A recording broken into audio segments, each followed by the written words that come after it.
Les animaux marins font l'objet d'un suivi grâce aux techniques spatiales. Nombre de ces animaux sont équipés de balises Argos pour suivre leurs déplacements. Les informations issues de l'altimétrie sont utilisées pour comprendre le comportement des animaux et leur migration.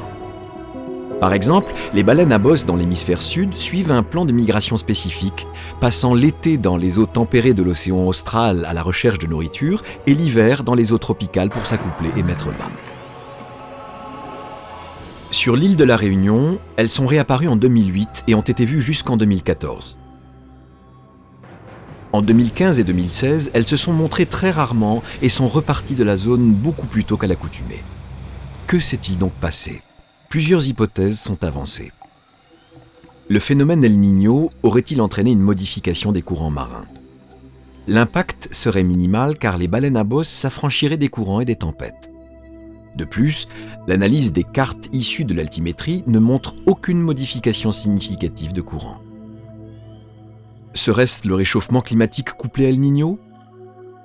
Les océans Indien et Austral se sont réchauffés, plus particulièrement ces 2 dernières années. Cela pourrait expliquer un départ précoce des cétacés en automne pour retrouver des eaux plus froides en Antarctique. Mais le réchauffement peut entraîner aussi des conditions défavorables au développement du phytoplancton, alimentation de base du krill, petites crevettes de l'océan austral dont les baleines se nourrissent. C'est une piste intéressante. La quantité de krill diminue depuis des années 70. Outre le réchauffement, d'autres facteurs entrent en jeu.